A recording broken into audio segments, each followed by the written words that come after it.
الحمد لله وحده والصلاة والسلام على من لا نبي بعده لا نبي بعده ولا معصوم بعده أما بعد فأعوذ بالله من الشيطان الرجيم بسم الله الرحمن الرحيم يا أيها الذين آمنوا استعينوا بالصبر والصلاة إن الله مع الصابرين ولا تقولوا لمن يقتل في سبيل الله أموات بل أحياء ولكن لا تشعرون ولنبلونكم بشيء من الخوف والجوع ونقص من الأموال والأنفس والثمرات وبشر الصابرين الذين إذا أصابتهم مصيبة قالوا إنا لله وإنا إليه راجعون قال الله تبارك وتعالى إنما يريد الله ليذهب عنكم الرجس أهل البيت ويطهركم تطهيرا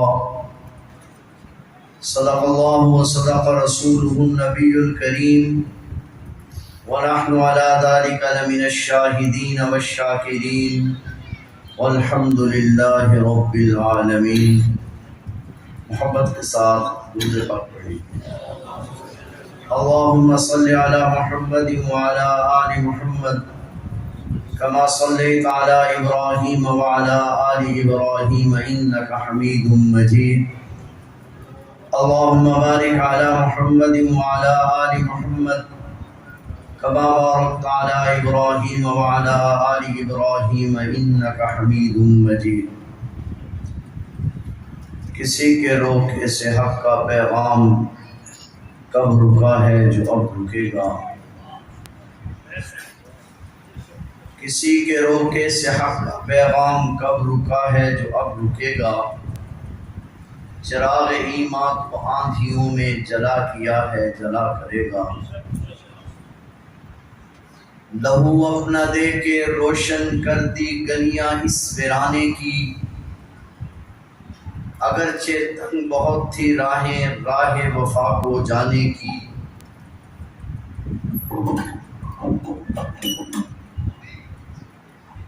لہو اپنا دے کے روشن کر دی گلیاں اس ویرانے کی. اگرچہ تنگ بہت تھی راہیں راہ وفا کو جانے کی. ایک جان تھی سو بھی دے دی پھر بھی رہے شرمندہ سے. دیوانے خود ہی لکھ لیں گے کہانی اس افسانے کی. قابل سب تعظیم و تکریم معزز علماء کرام و معزز حاضرین مجلس، بالخصوص قابل سب تعظیم و تکریم صدر جلسہ حضرت مولانا عبدالجبار صاحب دامت برکاتہ. آج کا یہ پروگرام سیدنا امام حسین رضی اللہ تعالیٰ عنہ کی شہادت کے مقدس عنوان سے معنون ہے اور مجھے اسی موضوع پر کچھ کہنے کا حکم. یہ اسٹیج، یہ مسجد، یہ جلسہ وہ میرے لیے نیا نہیں، مگر آج اور کل میں کچھ فرق ضرور. ایک وقت تھا جب میں اس جلسہ میں آتا تھا اور شیخ مکرم یادگار اسلاف حضرت مولانا قاری قیام الدین صاحب رحمہ اللہ تعالی اسٹیج پر جلوہ افروز ہوتے تھے. ہم جو بات یہاں کرتے تھے پھر پوری جرأت کے ساتھ اس کو ملک میں کرتے تھے کہ ہمارے پاس ایک سند ہوتی تھی کہ ہم نے یہ بات ایک ایسی شخصیت کے سامنے کی ہے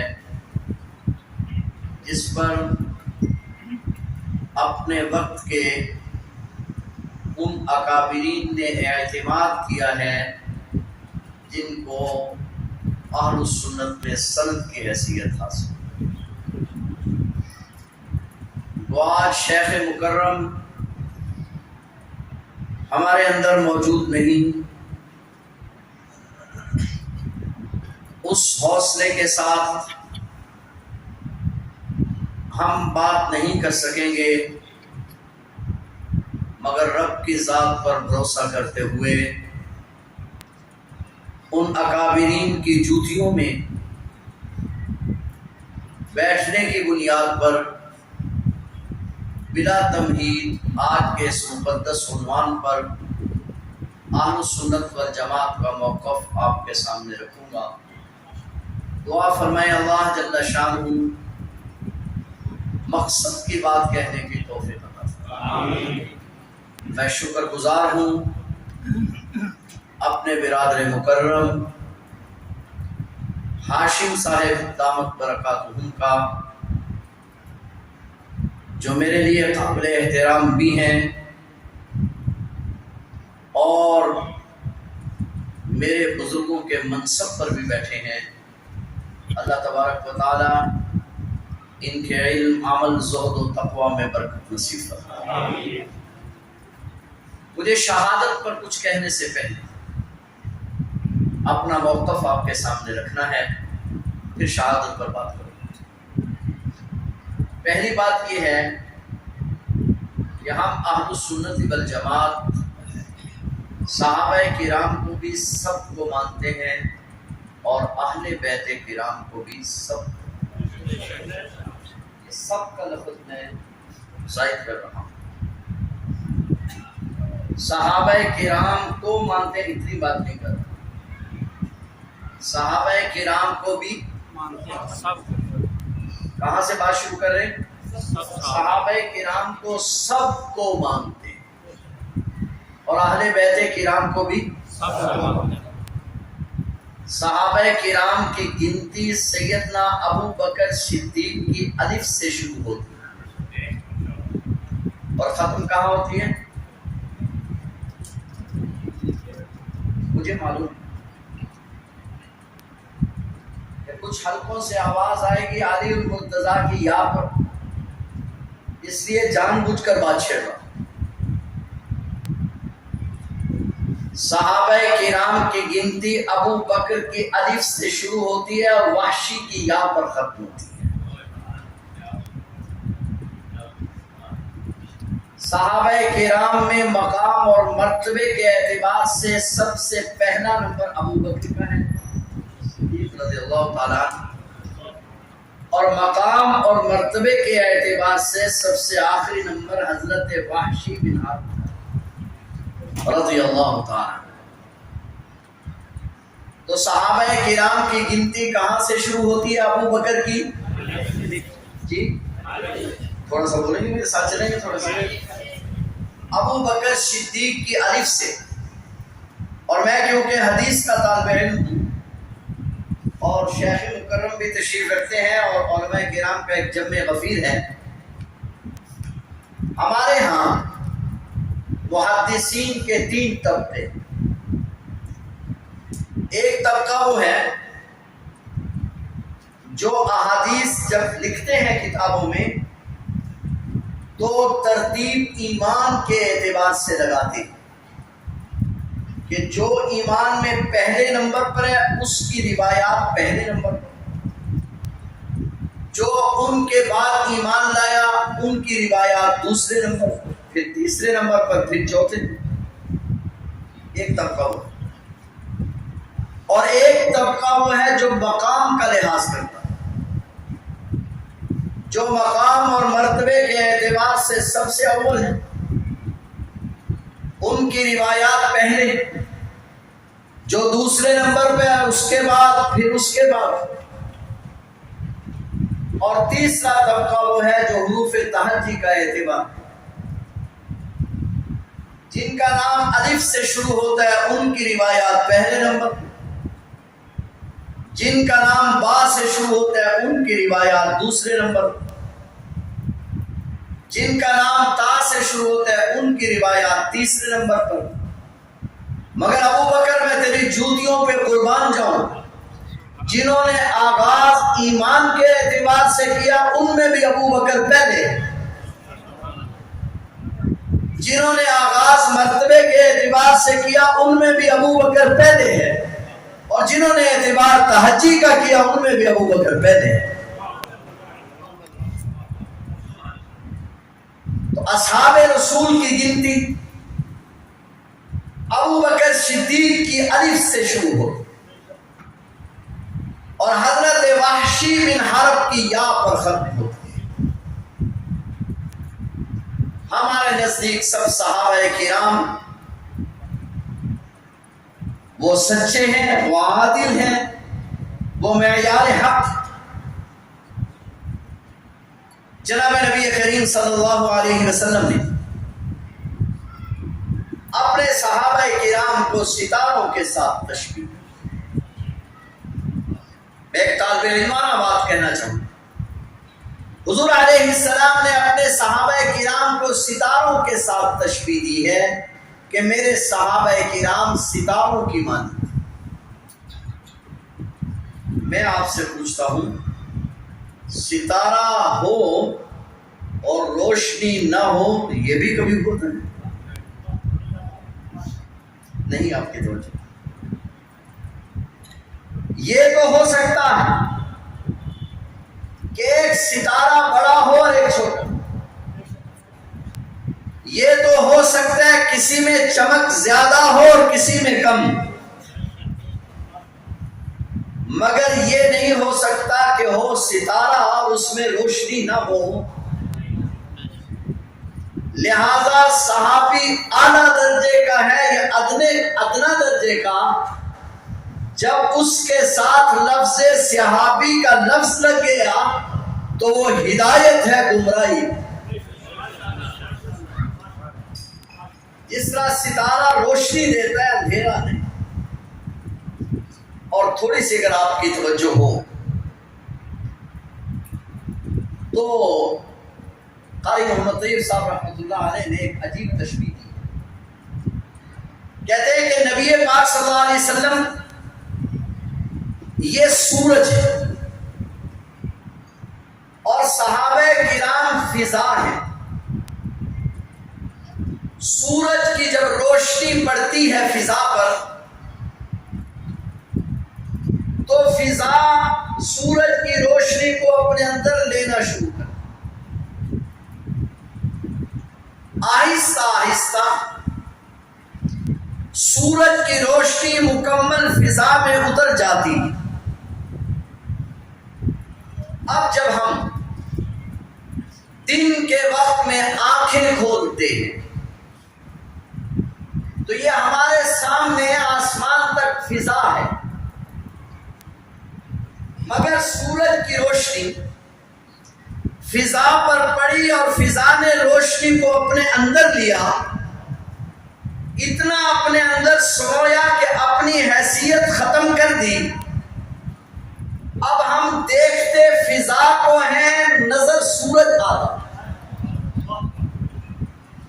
دیکھتے فضا کو ہیں، نظر آسمان آتا۔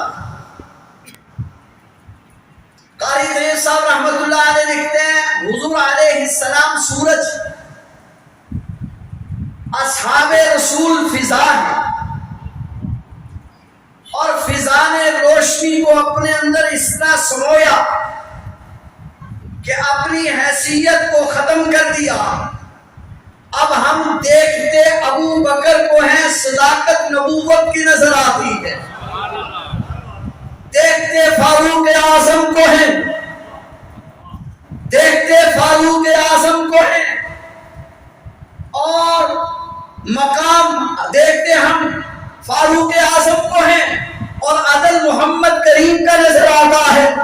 ہم دیکھتے عثمان غنی کو ہیں، حیا محمد کریم کی نظر آتی ہے، ہم دیکھتے علی المرتضیٰ کو ہے، شجاعت محمد کریم کی نظر آتی ہے، دیکھتے ہم صحابہ کو ہے، ایک ایک صحابی میں حضور کا عکس نظر آتا ہے۔ جس طرح ہم سب صحابہ کو مانتے ہیں، اسی طرح ہم اہل بیت کو بھی سب۔ اہل بیت کی گنتی کہاں سے شروع ہوتی؟ اہل بیت کی گنتی حضرت عباس اور حضرت حمزہ سے شروع ہوتی، اور اہل بیت کی گنتی سسرال پیغمبر پر ختم۔ میری بات نہیں، شیخ عبدالحق محدث دہلوی مشکات شریف کی شرح میں، اسی طرح مدارج النبوت میں لکھتے ہیں کہ اہل بیت کی ہیں 3 قسمیں: اہل بیت نسب، اہل بیت سکنا اور اہل بیت اولاد۔ اہل بیت نسب میں حضرت عبد المطلب کے وہ بیٹے اور بیٹیاں ہیں جنہوں نے اسلام کو، یعنی حضرت حمزہ، حضرت عباس اور حضور علیہ السلام کی پھوپھیاں، یہ اہل بیت نسب۔ آگے ہے اہل بیت سکنا، جن کو قرآن کریم نے اہل بیت کہا ہے، اور وہ کون ہے؟ ازواج مطہرات، النبی اولا بالمؤمنین من انفسهم وازواجه امہاتهم۔ حضور علیہ السلام کے ازواج مطہرات، آپ علیہ السلام کی بیویاں، یہ ہیں اہل بیت سکنا اور اہل بیت قرآنی، جن کو قرآن نے اہل بیت۔ ان کی تعداد کتنی ہے؟ اصل میں سنی اس کو کہتے ہیں جو سن کر مسلمان ہوا، اس کو پتہ چلا کچھ۔ تو اہل بیت سکنا حضور علیہ السلام کی ازواج مطہرات، آپ علیہ السلام کی بیویاں، آپ کے کل 11 حرم، 11 بیوی ہیں۔ کتنی؟ 11 بیوی۔ نام سنائے گا کوئی؟ چلے میں سنا۔ مکتب عشق کے انداز نرالے دیکھے، انہیں کو چھٹی نہ ملی جن کو سبق یاد تھا۔ پہلی زوجہ محترمہ ہیں سیدہ طیبہ طاہرہ سیدہ خدیجہ سلام اللہ علیہا۔ اس عورت کی 5 خصوصیات ہیں۔ یہ وہ خاتون ہے جس نے وحی کو سب سے پہلے سنا، یہ وہ خاتون ہے جس نے سب سے پہلے جبرائیل کو دیکھا، یہ وہ خاتون ہے جس نے سب سے پہلے اپنا مال اللہ کے نبی پر پیش کیا، رب کا سلام ہے۔ یہ وہ خاتون ہے جس نے اسلام میں سب سے پہلے وضو کیا، یہ وہ خاتون ہے جس نے اسلام میں سب سے پہلے نماز پڑھی۔ دوسری زوجہ محترمہ ہیں سیدہ سودا بنت زمع رضی اللہ تعالی عنہا۔ ان کی ایک خصوصیت یہ ہے کہ انہوں نے سیدہ خدیجہ کے مکان میں رہائش نصیب ہوئی ہے ان کو، اور یہ وہ خوش نصیب عورت ہے جس نے ایثار کرتے ہوئے اپنی باری حضرت عائشہ، حضور علیہ السلام کی تیسری زوجہ ہماری اماں سیدہ عائشہ رضی اللہ تعالی عنہا ہے۔ کس کی بیٹی؟ جی کس کی بیٹی ہے؟ سیدنا ابو بکر صدیق رضی اللہ تعالی عنہ کی۔ یہ وہ خوش نصیب خاتون ہے جس کو نکاح سے پہلے جس کی تصویر جبرائیل نے حضور کو دکھائی، یہ وہ خوش نصیب بیٹی ہے۔ میں ایک بات کہوں حضرات، علماء تشریف رکھتے ہیں، آج ہمارے بارے میں کہا جاتا ہے کہ یہ عورتوں کی تعلیم کے مخالف ہیں۔ عرب میں جس وقت جناب نبی کریم صلی اللہ علیہ وسلم کی بعثت ہوئی، عرب میں دو علم تھے، علم طب اور علم الانساب، اور تیسرا علم وحی کا علم تھا۔ میں جس خاتون کی بات کر رہا ہوں وہ عرب کی علم الانساب کی بھی سب سے بڑی ماہر تھی، علم طب کی بھی سب سے بڑی ماہر تھی، اور قرآن کریم کی بھی سب سے بڑی مفسرہ تھی۔ اور اگر آپ مجھے اجازت دیں تو میں کہوں گا کہ ایسا تو بارہا ہوا کہ صحابہ کرام کسی مسئلہ میں پھنس گئے اور انہیں عائشہ صدیقہ کے در پہ آنا پڑا۔ ایسا کبھی نہیں ہوا کہ ازواج مطہرات پھنس گئی اور انہیں کسی صحابی کے در پہ آنا پڑا۔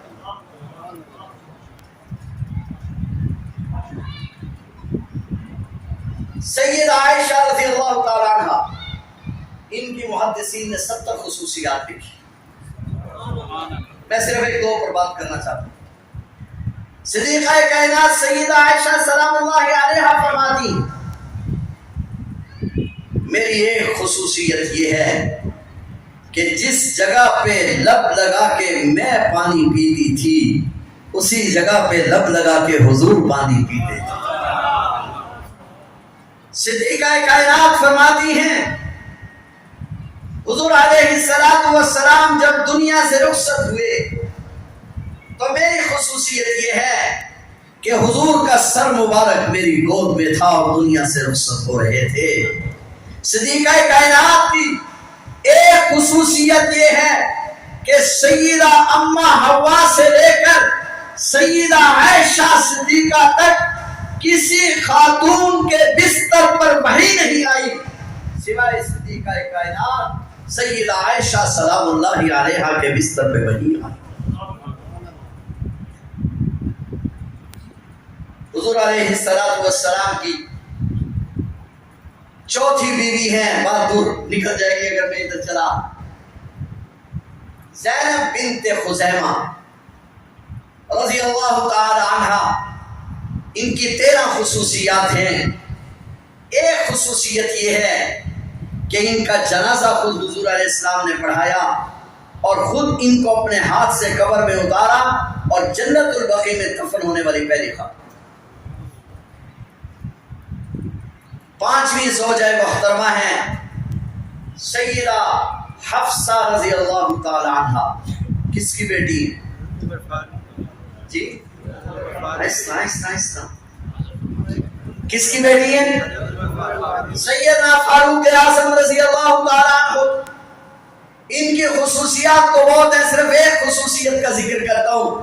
آج جو قرآن کریم ہم پڑھ رہے، قرآن کریم کا جو نسخہ ہمارے پاس ہے، جو نسخہ سیدنا عثمان غنی رضی اللہ تعالیٰ عنہ نے لکھوا کر دنیا کے 7 ملکوں میں بھیجا تھا، وہ نسخہ سیدہ حفصہ رضی اللہ تعالیٰ عنہ کا نسخہ۔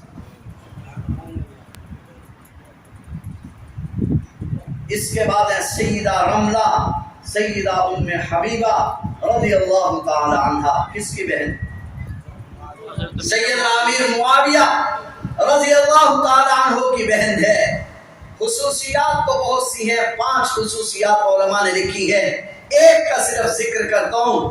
یہ وہ خاتون ہے جس کا والد ابھی مسلمان نہیں ہوا تھا، دروازے پہ دستک دی، پتا چلا کہ والد گرامی آئے ہیں، دروازہ کھولا، دوڑ لگائی، حضور علیہ السلام کا بستر لپیٹا۔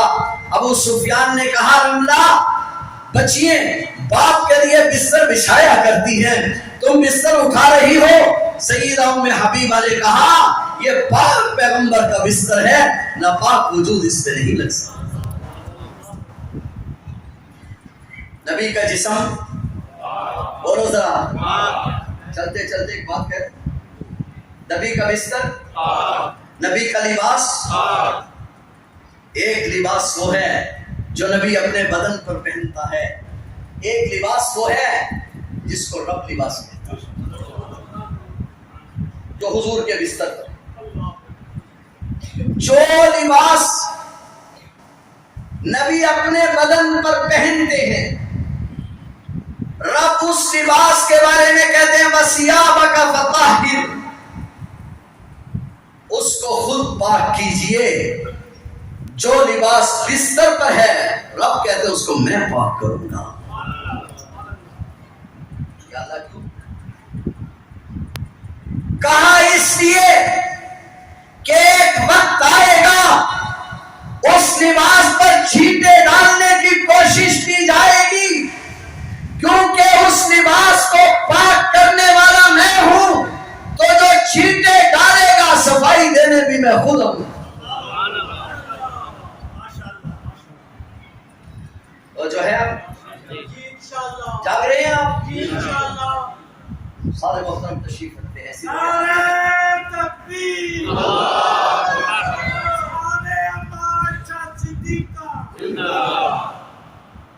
ہے توجہ؟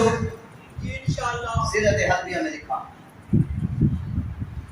حضور علیہ السلام نے بھی کئی احادیث میں سیدہ آسیہ کا ذکر کیا. یہ کون تھی؟ فرعون کی بیوی. کون ہے؟ مگر حلبیہ میں لکھا ہے کہ بی بی آسیہ کا رشتہ جب فرعون نے مانگا تو بی بی آسیہ کے والد نے انکار کر دیا. فرعون زبردستی بارات لے کر گیا اور بی بی آسیہ کو اٹھا کر لے آیا, مگر فرعون یہ چاہتا تھا کہ بی بی آسیہ خوشی سے میرے قریب آئے.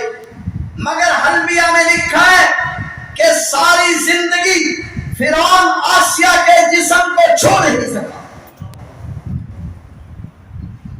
اور وجہ علماء نے یہ لکھی ہے کہ کیونکہ آسیہ پاک ہے, فرعون کا بدن ناپاک ہے. پوری توجہ میری طرف رہے. آسیہ وہ ہے جس نے جنت میں جانے کے بعد حضور علیہ السلام کی بیوی بننا ہے تو فرعون کے گھر نہیں آ سکتی, فرعون اس کو چھو نہیں سکتا. اور میں کہتا ہوں جو آسیہ ابھی بیوی بنی نہیں ہے رب اس کی حفاظت کر رہا ہے, تو جو عائشہ بیوی بن چکی ہے اس کی حفاظت کیوں نہیں کر رہا؟ بات سمجھ میں آ رہی؟ ہن لباس لکم وانتم لباس لہن. توجہ ہے, آگے چلیں. بی بی رملہ نے کہا یہ پاک بستر. یاد ہے بات؟ اس کے بعد ہے سیدہ ام سلمہ رضی اللہ تعالی عنہا, احسن الصورت, حضور علیہ السلام کی سب سے حسین سیدہ ام سلمہ وہ یہ آیت کریمہ انما یرید اللہ لیذھب عنکم الرجس سیدہ ام سلمہ کے گھر میں نازل ہوئی. یہ اس وقت کی بات ہے جب جناب نبی کریم صلی اللہ علیہ وسلم نے اپنی چادر کے نیچے سیدنا حسن, سیدنا حسین, سیدنا علی, سیدہ فاطمہ کو بٹھایا اور بٹھا کر کہا اللہم ہؤلاء اہل بیت, یا اللہ یہ میرے اہل بیت ہیں. سیدہ ام سلمہ نے کہا آقا میں بھی نیچے آ جاؤں, میں بھی چادر کے نیچے آ جاؤں. حضور علیہ السلام نے فرمایا ام سلمہ تم تو پہلے سے خیر پر موجود ہو, یعنی ان کو اہل بیت میں دعا کے ساتھ شامل کیا جا رہا ہے, تم اہل بیت میں پہلے سے موجود. سیدہ ام سلمہ کے بعد ہیں سیدہ صفیہ رضی اللہ تعالی عنہا, زینب بنت جہش. ترتیب یہ زینب بنت جہش, یہ کون؟ حضور علیہ السلام کے متبنہ بیٹے ہیں. کون؟ زید بن حارثہ. ہے توجہ؟ سو تو نہیں رہے؟ میری بات تو سمجھ رہے ہیں؟ یہ زید بن حارثہ حضور علیہ السلام کے منہ بولے بیٹے ہیں. عرب میں متمنا بنانے کا رواج تھا، منہ بولا بیٹا بنانے کا. حضور علیہ السلام نے ان کو بیٹا بنا لیا. لوگوں نے زید بن محمد کہنا شروع کیا کہنا شروع کر دیا؟ دیکھا میں گیند لگانے لگا کہ ایسا نہ آپ سو جائیں. زید بن محمد کہنا شروع کر دیا. قرآن کریم نازل ہوا ادعوہم لآبائہم، باپوں کے علاوہ نسبت نہ کرو، باپ کی طرف نسبت کر کے بلاؤ. میرے اکابر علماء بیٹھے ہیں، اساتذہ کرام تشریف رکھتے ہیں. جو رب ہے توجہ تھک تو نہیں گئے؟ میری بات سایہ تو نہیں کر دو گے؟ جو رب زید بن حارثہ کو زید بن محمد نہیں کہنے دیتا، اگر سیدہ زینب حضور کی بیٹی نہ ہوتی، اگر سیدہ رقیہ حضور کی بیٹی نہ ہوتی، اگر سیدہ ام کلثوم حضور کی بیٹی نہ ہوتی تو کبھی رب زینب بنت محمد کہنے نہ دیتا، رقیہ بنت محمد کہنے نہ دیتا، ام کلثوم بنت محمد کہنے نہ دیتا. بات تو سمجھ میں آ رہی ہے؟ زینب بنت جحش یہ حضور علیہ السلام کی وہ زوجہ ہیں جن کا نکاح آسمانوں پر ہوا ہے.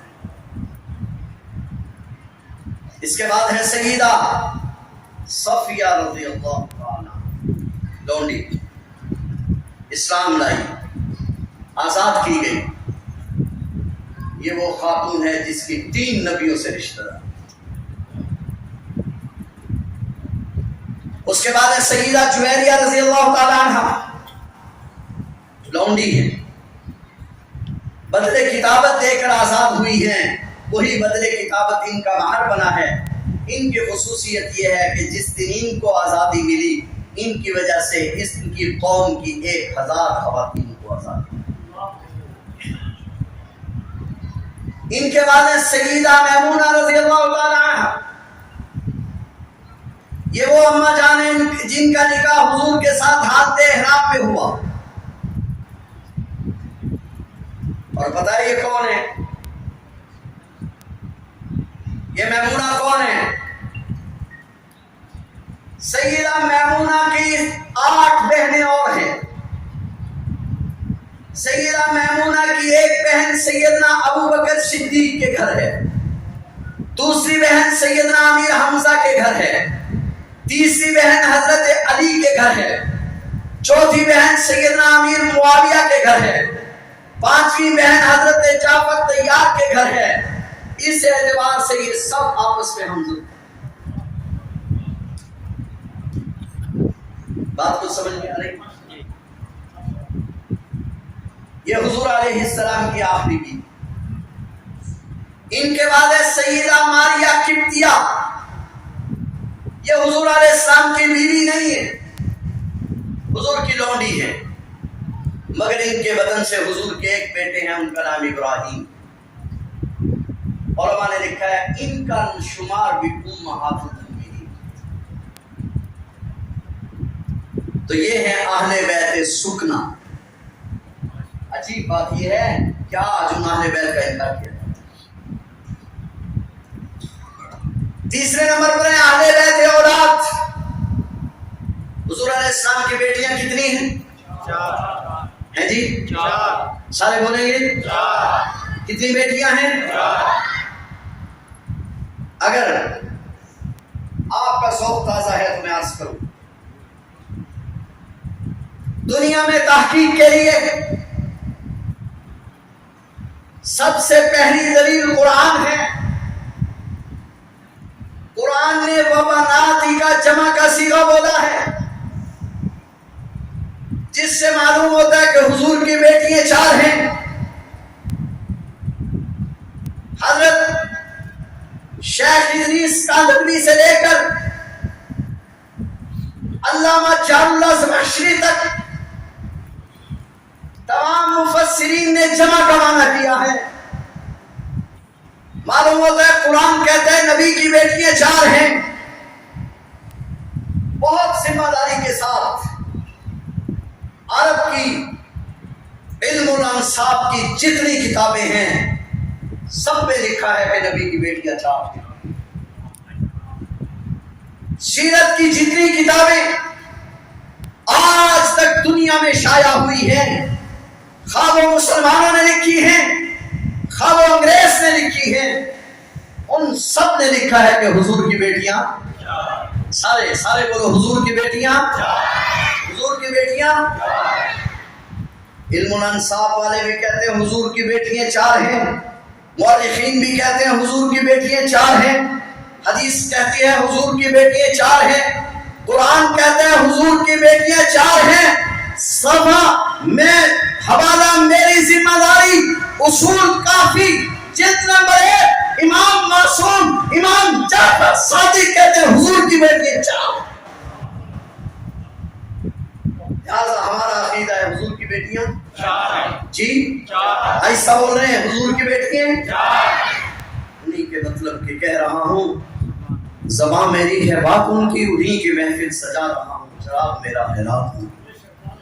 حضور کی بیٹیاں کتنی ہیں 4. پہلی بیٹی کا نام کیا ہے؟ چلیے جلدی چلیے میرا موضوع رہتا ہے. پہلی بیٹی کا نام جس دن سیدہ زینب پیدا ہوئی، حضور نبی کریم صلی اللہ علیہ وسلم کے پاس ان کو لے جایا گیا. حضور علیہ السلام نے ان کو اپنی گود میں لٹایا، پیشانی پر بوسہ دیا، لے کر حضرت خدیجہ کے پاس آئے اور کہا خدیجہ دیکھنا کیا زینب کے ہاتھ محمد کریم کے ہاتھوں جیسے لکھے.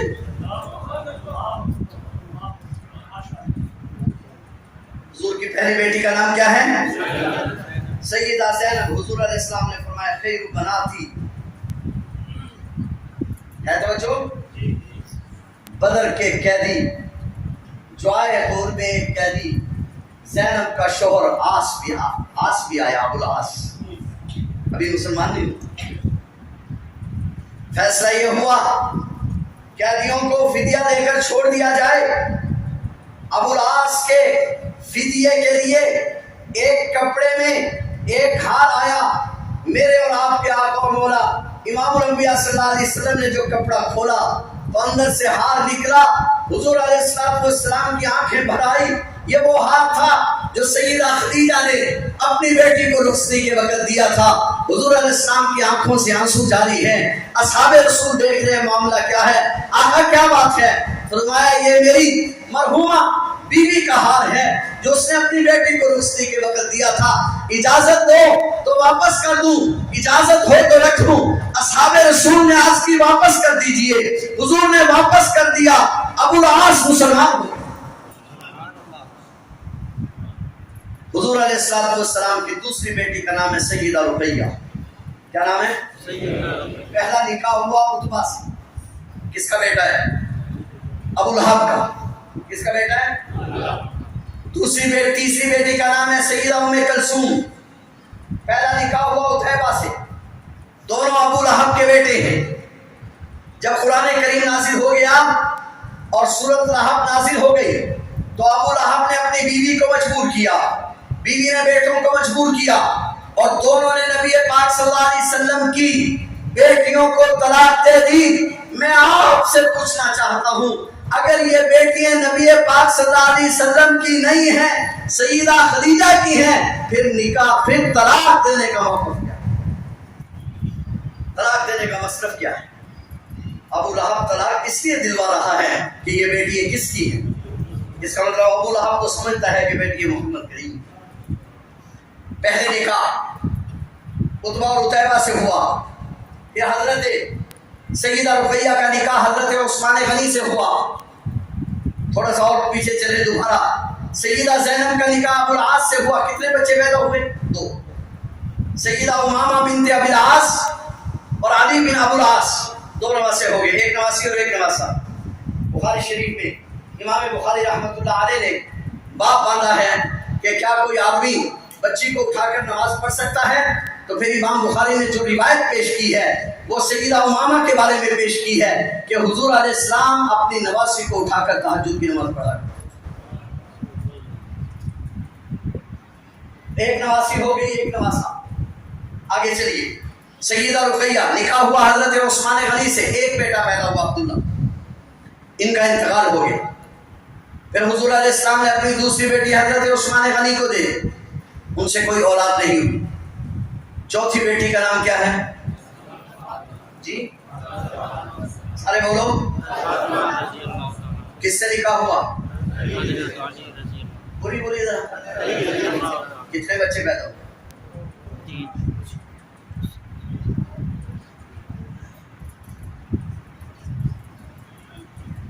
کرتے جب میں نے دان دی گئی.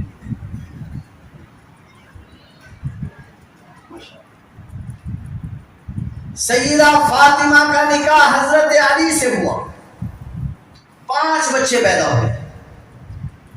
حضرت حسن، حضرت حسین، حضرت ام کلثوم، حضرت زینب اور حضرت محسن. تو حضور علیہ السلام کی بیٹیاں 4، حضور کے بیٹے 3 اور حضور علیہ السلام کے نواسے اور نواسیاں 8. حضرت توجہ فرمائیے، یہ ہیں اہل بیت اولاد. حضرت شیخ عبدالحق لکھتے ہیں حضرت علی اہل بیت میں سے تو نہیں، مگر سیدہ فاطمہ کے رشتے کی وجہ سے اہل بیت میں شامل ہو گئے. علماء کرام کی جماعت، میرا سوال ہے اگر سیدہ فاطمہ کے رشتے کی وجہ سے حضرت علی اہل بیت میں شامل ہو گئے تو کیا ابو العاص بھی حضرت زینب کے رشتے کی وجہ سے اہل بیت میں شامل ہوئے یا نہیں؟ حضرت سیدہ رقیہ، سیدہ ام کلثوم کی وجہ سے حضرت عثمان بھی اہل بیت میں شامل ہوئے یا نہیں ہوئے؟ تو لہذا یہ ہے اہل بیت اولاد. ہم صحابہ کرام کو بھی سب کو مانتے ہیں اور اہل بیت کو بھی یاد آئے آپ نے سب کا لفظ ساتھ. مگر جو حضور کی آخری بیٹی ہے، حضور کا نسب ان سے چلا ہے اور نسب انہی سے چل رہا ہے حضور کی پیشگوئی. اور یہ بھی حضور علیہ السلام کی پیشگوئی ہے کہ آپ نے فرمایا کہ میرا نسب قیامت کے دن کوئی اور نسب کام نہیں آئے گا سوائے میں محمد کریم کے نسب. سیدنا حسین، سیدنا حسن، ان کی اور کوئی فضیلت بھی نہ ہوتی تو کیا یہ فضیلت کم تھی کہ ان کے رگوں میں جناب محمد کریم کا خون ہے؟ حضرت حسن رضی اللہ تعالیٰ عنہ کس کے بیٹے؟ بولیے ذرا، میرا وقت ختم ہو رہا ہے، میں اپنی بات کو کہیں کسی کنارے لے جانا چاہ رہا ہوں. کس کے بیٹے؟ حضرت حسن بھی حضرت علی کے بیٹے اور حضرت حسین بھی. پوری توجہ میری طرف رہے گی. حضرت حسین رضی اللہ تعالیٰ عنہ کس تاریخ کو شہید ہوئے جی؟ سارے بولو. کس تاریخ کو؟ 10 محرم الحرام کو. اور حضرت حسن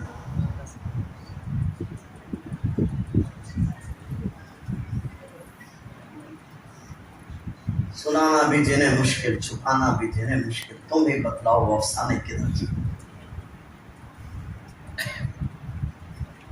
یہ کیا بات ہے؟ میں دونوں نواسوں کو مانتا ہوں مگر حضرت حسین کے بارے میں معلومات ہے اور حسن کے بارے میں نہیں. اس کی کیا وجہ؟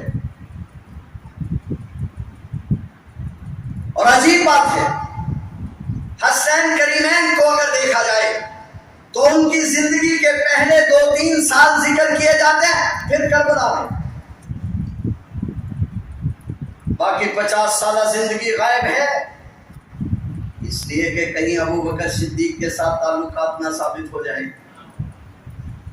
کہیں فاروق اعظم کے ساتھ تعلقات نہ ثابت ہو جائیں، کہیں سیدنا عثمان غنی کے ساتھ تعلقات نہ ثابت ہو جائیں. سیدنا حسن رضی اللہ تعالیٰ عنہ کی شہادت کے بارے میں دو قول ہیں، مشہور قول رمضان المبارک کا، بات سمجھ میں آ رہی؟ اب ہے سیدنا حسین رضی اللہ تعالیٰ عنہ، بس آپ مجھے 5 منٹ دے دیں، میں اپنا موقف سامنے رکھوں۔ آج لوگ ہم سے پوچھتے ہیں سیدنا امیر معاویہ رضی اللہ تعالیٰ عنہ کے بارے میں آپ کا کیا خیال ہے؟ یزید کے بارے میں آپ کا کیا خیال ہے؟ تو خیال بولو۔ میں کیونکہ اہل بیت کا ماننے والا ہوں، سیدنا امیر معاویہ کے بارے میں میرا وہی خیال ہے جو حضرت حسن کا خیال ہے۔ نہیں سمجھے؟ حضرت حسن نے اعتماد کیا ہے اور دونوں بھائیوں نے سیدنا امیر معاویہ کے ہاتھ پر بیعت، لہذا میں بھی امیر معاویہ کے ہاتھ پر بیعت کرتا ہوں۔ اور یزید کے بارے میں میرا وہی خیال ہے جو امام حسین کا خیال ہے۔ نہیں سمجھے بات؟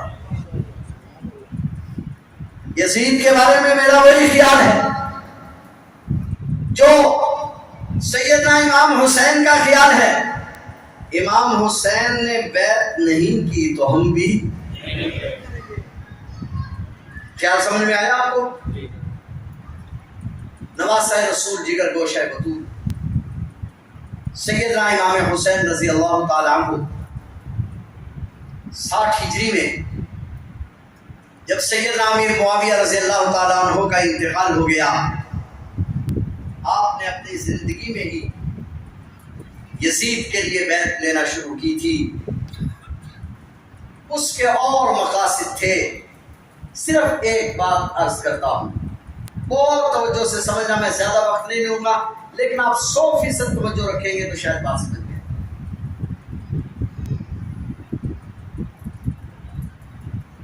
سیدنا امام حسن رضی اللہ تعالی عنہ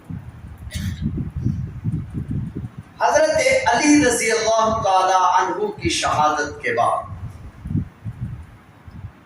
حضرت امام حسن کے ہاتھ پر بیعت کر لی۔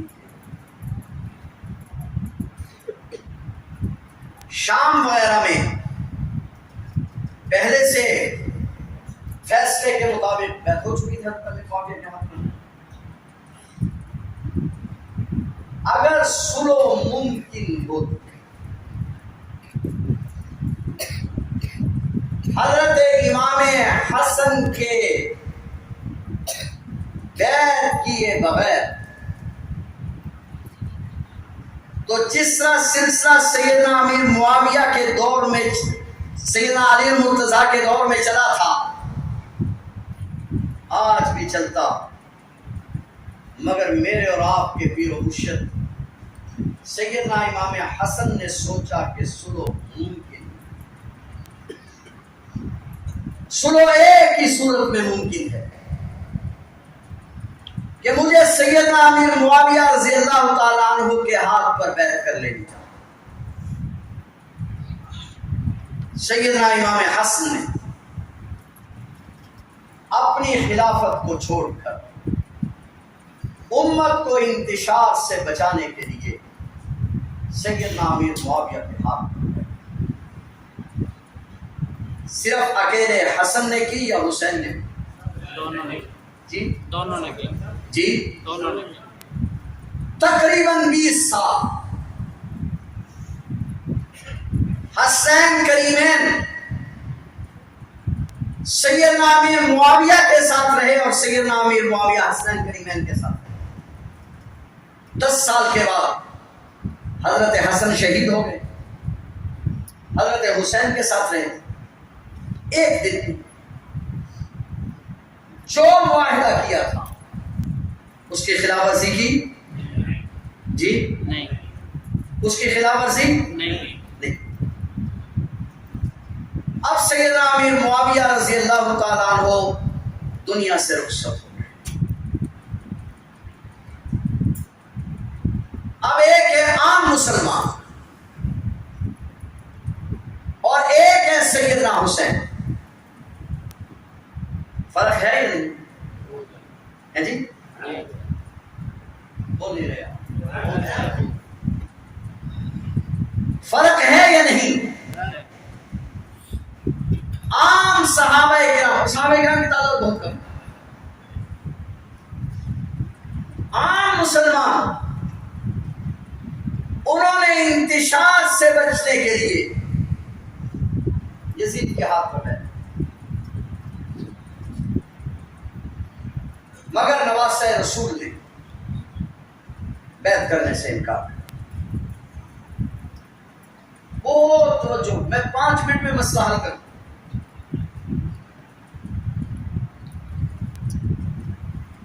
سیدنا امام حسین رضی اللہ تعالیٰ عنہ نے بیعت کرنے سے آج تک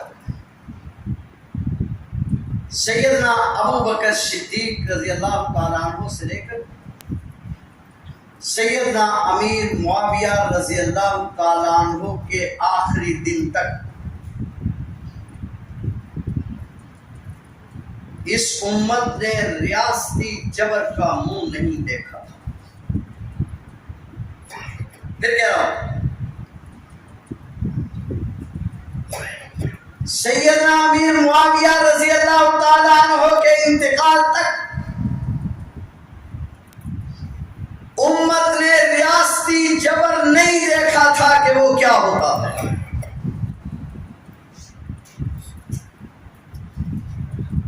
جو لوگ خلفاء کے ہاتھ پر بیعت کر لیتے تھے فَبِهَا وَنَعِمَتْ، اور جو لوگ بیعت نہیں کرتے تھے وہ خاموش ہو جاتے اور ان سے کوئی تعارض نہیں کیا جا سکتا۔ پہلی بار سیدنا امام حسین کے انکار پر ریاستی جبر میدان میں آیا۔ جناب محمد کریم کے خلافت سے لے کر حضور علیہ الصلوۃ والسلام کے مدینہ میں عدل و انصاف کے قیام سے لے کر 60 ہجری تک 60 سال کے زمانے میں بہت ذمہ داری سے بات کر رہا ہوں، تاریخ کے لاکھوں صفحات پر نظر کر کے بات کر رہا ہوں۔ روئے زمین نے ریاستی جبر نہیں، حضرت عبادہ نے سیدنا ابو بکر صدیق کی بیعت نہیں کی تھی، مگر ریاستی جبر میدان میں نہیں آئے۔ سیدنا فاروق اعظم، سیدنا عثمان غنی، علی المرتضیٰ، 20 مثالیں پیش کر سکتا ہوں، ان لوگوں نے خلافت کی بیعت نہیں کی تھی مگر خاموش بیٹھے، مگر وہاں ریاستی جبر نہیں۔ پہلی بار جب سیدنا امام حسین رضی اللہ تعالیٰ عنہ نے بیعت سے انکار کیا تو ولی عہد کو بدل کر، مدینہ منورہ کے ولی عہد کو بدل کر، مکہ کے ولی عہد کو بدل کر، کوفہ کے ولی عہد کو بدل کر ریاستی جبر کا آغاز کیا۔ اب امام حسین رضی اللہ تعالیٰ عنہ کے سامنے 2 راستے تھے۔ پہلے خلفاء کے دور میں ریاستی جبر نہیں تھا، ریاستی جبر کو قبول کریں یا ریاستی جبر کے مقابلے میں ڈٹ جائیں۔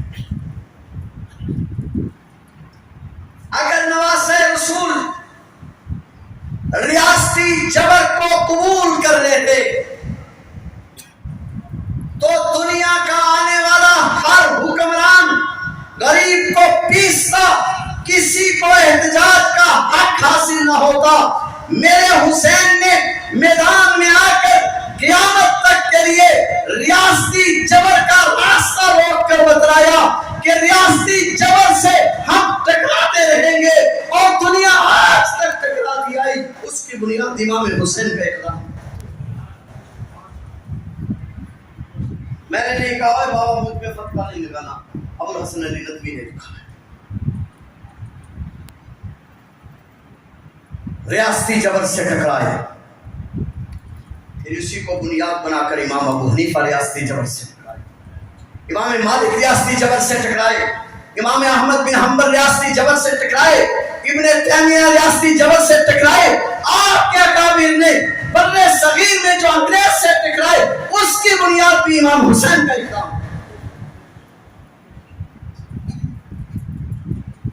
تو امام حسین رضی اللہ تعالیٰ عنہ ریاستی جبر کے مقابلے، مگر مسئلہ یہاں یہ تھا کہ جو لوگ بیعت کر چکے تھے ان کا خیال یہ تھا کہ ہمارے پاس مقابلے میں طاقت، لہذا ہم اس ریاستی جبر سے نہیں ٹکرا سکتے، اور اس بات کو امام حسین بھی سمجھتے، اس لیے امام حسین ریاستی جبر سے ٹکرانے نہیں، کیا کہہ رہا ہوں، ریاستی جبر سے ٹکرانے۔ امام حسین کو اہل کوفہ نے خط لکھا کہ آپ یہاں آ جائیں، جب ہم آپ کے ہاتھ پر بیعت کر لیں گے تو اب ہمارے اندر قوت پیدا ہو جائے گی، لہٰذا آپ ہم ریاستی جبر سے ٹکرا سکتے۔ امام حسین رضی اللہ تعالیٰ عنہ، اب ذرا غور فرمائیے، نقشہ سمجھیے، پوری توجہ رکھیں گے تو زیادہ وقت نہیں لگے گا۔ آپ یوں سمجھے کہ مدینہ اس کونے میں ہے آپ کے دائیں جانب، شام اس کونے میں ہے آپ کے بائیں جانب، کربلا یہاں ہے جہاں سے، ٹھیک ہے۔ اگر تو امام حسین لڑنے آئے ہیں پھر لڑائی شام میں ہونی چاہیے، اگر یزید لڑنے آیا ہے پھر لڑائی مدینہ میں ہونی چاہیے، لڑائی یہاں ہو، نہیں سمجھے آپ؟ لڑائی عراق میں ہو رہی ہے، امام حسین مدینہ میں، پھر مدینہ سے مکہ میں، یزید شام میں، لڑائی عراق میں۔ سمجھ آ رہا ہے کچھ آپ کو فلسفہ؟ امام حسین رضی اللہ تعالیٰ عنہ عراقیوں کے خطوط کی بنیاد پر مکہ سے نکلے، کہاں آنے کے لیے؟ عراق ہے توجہ، ساتھی روک رہے ہیں تو حضرت یہ کوفہ والے بڑے بے ایمان ہیں، آپ کے بھائی کے ساتھ زیادتی کر چکے ہیں، آپ کے باپ کو دھوکہ دے چکے ہیں، یہ دھوکہ دیں۔ امام حسین رضی اللہ تعالیٰ عنہ کے پاس اور راستہ کوئی نہیں ہے، ریاستی جبر ہے کہ سر چڑھا ہوا ہے۔ مسلم بن عقیل کو حالات کی خبر لینے کے لیے بھیجا، آپ نے واقعہ سنا ہوگا، 90,000 لوگوں نے بیعت کر، ٹھیک ہے۔ مسلم بن عقیل نے خط لکھ دیا کہ بیعت ہو گئی، آپ آ جائیں۔ نواسہ رسول نے سفر شروع کر دیا۔ یزید کو جب پتا چلا تو اس نے کوفہ کا گورنر بدل دیا، نعمان بن بشیر کی جگہ عبید اللہ بن زیاد کو بنا دیا۔ عبید اللہ بن زیاد نے آ کر جنہوں نے بیعت کی تھی ان سب کو مارنا شروع کیا۔ کتنے لوگوں نے بیعت کی تھی؟ اگلے دن انہوں نے مسلم بن عقیل کو شہید کر دیا۔ 90,000 کے 90,000 عبید اللہ بن زیاد کے ساتھ مل گئے۔ کس کے ساتھ مل گئے؟ بولو بولو ذرا، مسئلہ حل نہیں ہونا اگر آپ نے بولنا نہیں۔ کس کے ساتھ مل گئے؟ عبید اللہ بن زیاد کس کا گورنر ہے؟ تو آپ بتلاؤ یزیدی کون ہے؟ یہی کوفہ والے نا۔ اور یاد رکھنا مسئلہ یزید کا نہیں ہے، یزیدیوں کا ہے، سمجھے بات؟ اب یہ پہلے تو مسلم بن عقیل کے ساتھ تھے اور اب کس کے ساتھ مل گئے؟ اب یزید کے ساتھ مل گئے۔ نواسہ رسول جب یہاں پہنچے، نواسہ رسول جب یہاں پہنچے عراق کے راستے میں، اور عبید اللہ بن زیاد کو پتا چلا اب میں ان دماغوں پر دستک دینا چاہتا ہوں جو یزید کی وکالت کر رہے ہیں۔ سیدھی اور صاف ستھری بات ہے، سیدنا امیر معاویہ صحابی ہیں، ان کی جوتیوں کی خاک ہماری آنکھوں کا سرخ، مگر ہمیں یزید سے کوئی محبت نہیں۔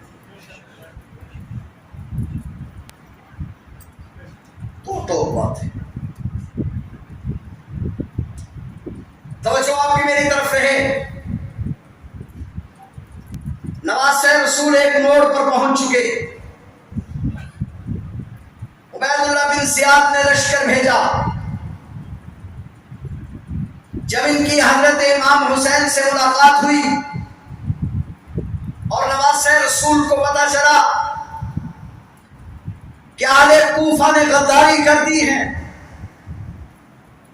تو نواسہ رسول نے کہا مجھے یزید کے پاس جانے دو، میں اپنے معاملات خود حل کروں، نہیں تو مجھے اسلام کی سرحد پر چلے جانے دو، میں جانوں وہاں میرا کام جانا، مجھے واپس مدینہ چلے جانے دو۔ کہتے ہیں کہ انہوں نے یہ شرائط قبول کر اور عبید اللہ بن زیاد کو لکھ بھیجا کہ امام حسین رضی اللہ تعالیٰ عنہ نے بات کو قبول کر لیا، ان کو یزید کے پاس بھیج دیا جائے اور اپنے معاملات خود حل کرے۔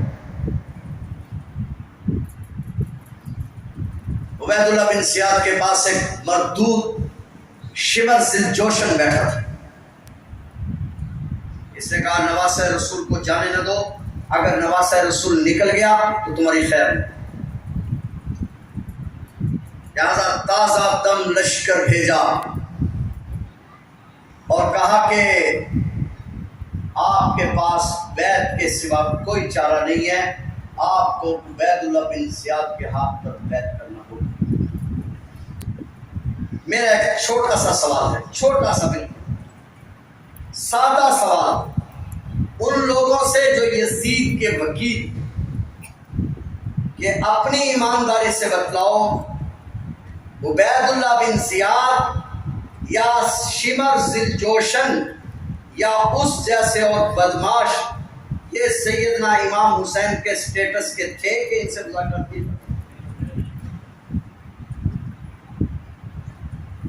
یزید اگر امام حسین کا قتل نہیں چاہتا تھا تو کیا اس کو مذاکرات کا راستہ خود اختیار نہیں کرنا چاہیے؟ کیا کہتے ہیں آپ؟ اس کو مذاکرات کے لیے خود نہیں آنا چاہیے تھا؟ وہ مذاکرات کے لیے خود نہیں آیا، اس نے امام حسین کے سٹیٹس کے لوگوں کا انتخاب نہیں کیا۔ عبید اللہ بن زیاد نے نیا لشکر بھیجا۔ قصہ مختصر یہ کہ نواسہ رسول کو کرب و بلا میں بے یار و مددگار خاندان نبوت کے 70 معصوم بچوں کے ساتھ شہید کر دیا۔ آج مجھے کہا جاتا ہے یزید بیچارے کا کیا قصور، وہ تو شام میں بیٹھا تھا۔ ہاں چلتے ہیں، یزید بیچارے کا کیا قصور ہے، شام میں بیٹھا۔ سمجھ رہے میری بات؟ یہ کیا ہو؟ اہل مدینہ نے بیعت توڑ دی۔ اگلے سال یزید نے مدینہ منورہ پہ چڑھائی کی اور 2000 لوگوں کو مدینہ طیبہ میں شہید کیا۔ ابو سعید خدری رضی اللہ تعالیٰ عنہ نے غار میں پناہ لی۔ واقعہ حرہ پیش آیا، 3 دن تک مسجد نبوی میں اذان نہیں ہوئی۔ واقعہ حرہ کا جرم کس کے ساتھ؟ اور کچھ آگے چلو، اگلا سال آئے، اہل مکہ نے بھی بیعت توڑ دی۔ بیعت توڑ کر عبداللہ بن زبیر کے ہاتھ پر بیعت کر لی۔ کون ہے یہ؟ نواسہ صدیق اکبر۔ کون ہے؟ نواسہ صدیق اکبر کے ہاتھ پر بیعت کر لی۔ یزید نے وہاں بھی لشکر کشی کی۔ بیت اللہ کے خلاف کو آگ لگ رہی تھی، منجنیقوں سے بیت اللہ پر حملہ کیا گیا۔ عبداللہ بن زبیر کی گرفتاری کی تیاری ہو رہی تھی کہ پیغامی نے پیغام دیا کہ یزید دنیا سے رخصت ہو گیا۔ واقعہ کرب و بلا کو تو ٹال دو گے کہ اس میں رب کو یہاں بھی شامل کر لیا گیا، واقعہ حملہ کو کدھر لے جاؤ گے؟ مکہ مکرمہ کو کدھر لے جاؤ گے؟ بیت اللہ پہ منجنیقوں سے حملہ کرنے والوں کو کدھر لے جاؤ گے؟ بیت اللہ کا غلاف جلانے والوں کو کدھر لے جاؤ گے؟ لہٰذا یہ ماننا پڑے گا کہ یزید امام حسین کے قتل سے بری نہیں ہو سکتا۔ ہم اہل سنت والجماعت ہیں۔ سیدنا امیر معاویہ رضی اللہ تعالیٰ عنہ ہماری آنکھوں کا نور ہے، ان کی جوتیوں کی خاک مل جائے تو ہم اپنی آنکھوں کا سرما بنانا ایمان سمجھتے ہیں، مگر ہمیں یزید سے کوئی دلچسپی نہیں۔ لہذا بات میری ختم ہوئی، ہم سیدنا امام حسین رضی اللہ تعالیٰ عنہ کا موقف آپ کے سمجھ میں آیا؟ کوئی بات سمجھ میں آئی ہے؟ تھوڑی سی لمبی بات ہے، بات کو سمجھنا تھوڑا سا مشکل ہے۔ دو حرفوں میں خلاصہ یہ ہے کہ اگر سیدنا امام حسین میدان میں نہ آتے تو قیامت تک کے لیے ریاستی جبر کے مقابلے میں میدان میں آنے کا راستہ نہیں تھا۔ لہذا نواسہ رسول نے ریاستی جبر کا راستہ روکا ہے۔ ہم نواسہ رسول کے موقف کو 1000% مبنی پر حق سمجھتے ہیں، نواسہ رسول کے ساتھ ہی جینا چاہتے ہیں، انہی کے ساتھ مرنا چاہتے ہیں۔ یا زندہ